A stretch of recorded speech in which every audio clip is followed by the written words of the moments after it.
Bismillahirrahmanirrahim. Assalamualaikum warahmatullahi wabarakatuh. Alhamdulillahi rabbil alamin. Wassalatu wassalamu ala afdali khalqih Sayyidina wa maulana Muhammadin wa ala alihi wa sahbihi ajma'in amma ba'd. Bapak-bapak, ibu-ibu, santri semua yang dimuliakan Allah Subhanahu wa taala, kita lanjutkan taklim kita kitab fikih untuk pemula, kitab kitab takrib karangan Imam Abu Suja. Saya share lagi ya kitabnya. Ini share. Nah, kita masih membahas tentang kitabus sholat. Sekarang kemarin kan kita sudah membahas tentang syarat wajib sholat ya, syarat wajib sholat dan sholat-sholat sunnah. Nah, sekarang kita membahas tentang syarat sholat atau syarat sah sholat. Beda ya syarat wajib sama syarat sah sholat. Kalau syarat wajib itu yang kemarin sudah kita bicarakan, yaitu syarat seseorang diwajibkan untuk sholat. Gitu ya. Ada tiga kemarin kan, yang kemarin sudah kita bicarakan syarat wajib ini. Ada tiga: Islam, balik, dan berakal. Islam, balik, dan berakal. Kumulatif ya syaratnya itu ya, bukan Islam atau balik atau berakal. Tapi Islam dan balik dan berakal. Itu yang kemarin. Eh, Syarat wajib sholat. Nah, sekarang kita bicara dengan syarat sahnya sholat. Wa itu sholati qabla dukhuli fiha khamsatu asya'a. Syarat sahnya sholat sebelum masuk ke dalam sholat seseorang itu, sebelum dia mengerjakan sholat, itu ada syaratnya, namanya syarat sah sholat. Kalau nggak memenuhi kriteria ini, maka sholatnya nggak sah. Khamsatu asya'a, ada 5 hal yang harus dipenuhi oleh seseorang sehingga sholatnya ini sah. Gitu. Maksudnya sholat sah itu apa? Sholat yang sudah dianggap dia sudah sholat. Tapi kalau tidak memenuhi 5 kriteria ini, dia sholat tanpa memenuhi 5 kriteria ini, maka dia nggak dianggap sholat. Makanya sholatnya sah, harus ngulang gitu. Ya, harus ngulang. Apa aja 5 hal itu? Pertama, toharotul a'dha'i minal hadasi wan najasi. Jadi anggota badannya harus suci dari hadas dan najis. Hadas itu apa? Hadas itu dia misalnya udah kentut nih atau udah pipis, berarti kan wudhunya sudah batal tuh. Berarti dia punya hadas, hadas kecil. Maka dia harus wudhu dulu, membersihkan hadasnya, baru dia memulai sholat. Tuh, dapat itu syarat sahnya, satu syarat sahnya sholat dia dapat. Tapi kalau enggak ya berarti dia enggak boleh. Kok tanpa wudhu kok langsung sholat enggak boleh. Enggak sah sholatnya, namanya harus diulangi lagi sholatnya. Itu namanya hadas. Atau yang punya hadas besar. Hadas besar kemarin kan sudah kita jelasin tuh apa aja hadas besar kan. Misalnya habis suami istri habis berhubungan langsung sholat ya enggak sah sholatnya. Harus dia mandi junub dulu baru kemudian dia sholat. Itu yang dimaksud dengan syarat sah seperti itu. Kemudian juga harus suci dari najis. Kemarin kan kita juga sudah berbicara terkait dengan najis. Misalnya di badan kita atau baju kita ada tai kambing, misal gitu kan, kena tai kambing ya, berarti itu harus dibersihkan dulu dari najisnya baru sholat. Kalau tangan kita masih kena tai kambing atau tai ayam, ya nggak sah sholatnya, gitu maksudnya. Ya, itu yang pertama ya, syarat sah yang pertama. Kemudian yang kedua, wasatrul aurati bilibasin tohirin. Kemudian yang kedua itu harus menutup aurat dengan baju yang, pakaian yang suci. Nah, jadi aurat itu kan kalau laki-laki itu dari pusar sampai dengan dengkul, dengkul itu apa, lutut, nah, sampai dengan lutut. Kalau perempuan untuk sholat itu semua itu aurat kecuali wajah dan telapak tangan, nggak boleh ditutup wajah dan telapak tangan pas pas sholat. Yang lainnya itu harus tertutup.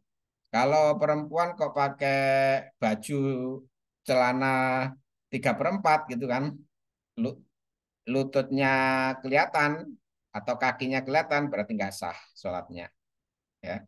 Nggak sah, harus diulang sholatnya. Makanya harus hati-hati tuh. Jadi itu harus dipertahankan sepanjang sholat. Nggak boleh di awal sholat itu auratnya tertutup, kemudian di tengah sholat disingkap. Nah, itu nggak boleh, harus segera. Begitu disingkap, langsung harus segera ditutup kembali. Nggak boleh dibiarkan lama-lama tersingkap. Kemudian kalau laki-laki boleh nggak pakai baju, hanya menutup dari pusarnya sampai ke lutut, boleh, boleh. Maksudnya boleh itu sah sholatnya, nggak harus ngulang sholatnya. Tapi nilai sholatnya pasti lebih rendah dibanding orang yang dengan menutup aurat dengan lebih bagus lagi, pakai baju yang rapi, pakai sarung atau celana yang rapi atau pakai jubah yang rapi, itu nilainya lebih tinggi. Meskipun dia secara sahnya sholat sudah sah karena dia sudah menutup aurat. Itu biasanya terpaksa. Misalnya orang lagi dulu sering saya lihat itu orang di sawah gitu ya, di sawah dia nggak bawa baju ganti kan, bajunya yang lainnya kotor semua atau basah semuanya, maka dia hanya bawa sarung, biasanya sarung, ya udah pakai sarung, yang penting nutup dari pusar sampai dengan lutut dia, dengkul dia itu udah tertutup, ya udah sah itu, sholatnya nggak perlu ngulang lagi karena memang batasan auratnya di situ. Meskipun dia nggak pakai baju tuh, hanya dari pusar sampai dengkulnya dia itu udah tertutup, ya udah, itu sudah sah sholatnya. Kemudian berikutnya walukufu ala makanin tohirin. Nah, dia juga harus apa namanya, ada di tempat yang suci gitu. Misalnya pakai sajadah suci, oke. Atau pakai apa namanya, ada juga apa sholat yang di tanah, nggak pakai sajadah, nggak pakai apa gitu kan. Kalau pernah ke Mekah umroh atau haji gitu, haji lah terutama ya, itu suka kita lihat itu orang-orang hitam itu dia nggak pakai sajadah, nggak pakai apa, di pinggir jalan udah langsung sholat aja, di aspal kadang-kadang sholatnya. Ih, kaget juga kan kita kan, tapi itu sah sholatnya. Karena apa? Karena jalan itu suci, sepanjang tidak najis, tidak melihat najis, maka jalanan itu suci, tanah itu suci.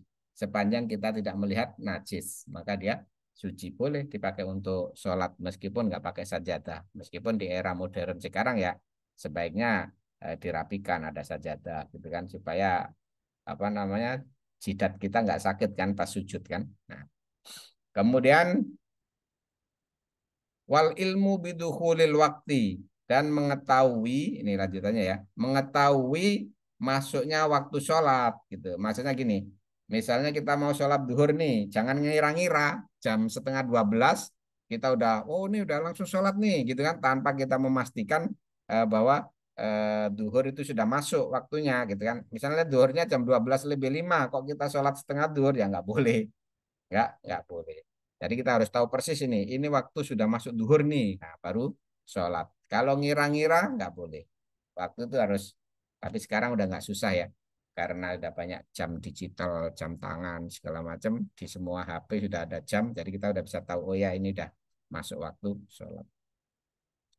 Kemudian wastiqbalul kiblati, dan kita harus menghadap kiblat. Semua orang Islam menghadap kiblat. Kiblat itu apa? Kiblat itu yang ada di Mekah, Ka'bah itu maksudnya. Ka'bah di Mekah, Baitullah itu. Nah, kita semua menghadap ke kiblat, bukan berarti kita nyembah Ka'bah, bukan. Itu hanya arah, satu titik sebagai arah. Seluruh orang Islam itu akan mengarah ke situ. Nggak ada yang ke sana kemari, nggak ada, tapi mengarah ke satu titik. Makanya mau orang Islam itu di satu kampung itu ribuan, puluhan ribu, kalau sholat ya menghadap ke arah yang sama, nggak saling bentrok-bentrokan ngadepnya gitu, nggak. Menghadap ke arah yang sama. Karena sudah ditentukan harus menghadap ke kiblat. Kalau nggak menghadap ke kiblat ya nggak sah sholatnya. Makanya ini masuk ke syarat sahnya sholat. Namun ada beberapa pengecualian. Wa juzu tarkul kiblati fi ini. Boleh meninggalkan menghadap kiblat dalam dua kondisi. Maksudnya kita nggak menghadap kiblat nih sholatnya, itu boleh dalam dua kondisi.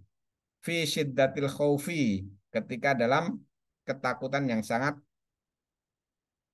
sangat kuat takutnya. Misalnya dalam kondisi perang gitu kan ya. Perang itu ternyata udah masuk waktu duhur ini dalam kondisi perang. Kalau kita perangnya sedang menghadap ke timur, apalagi perang one by one gitu ya, perang zaman dulu kan, eh, senjatanya berdekatan gitu kan, ya udah sholatnya sambil sholat berperang itu menghadapnya ya menghadap sedapatnya, nggak harus ke kiblat. Ini karena sudah sah sholatnya meskipun menghadapnya mau ke utara, ke timur, ke mana.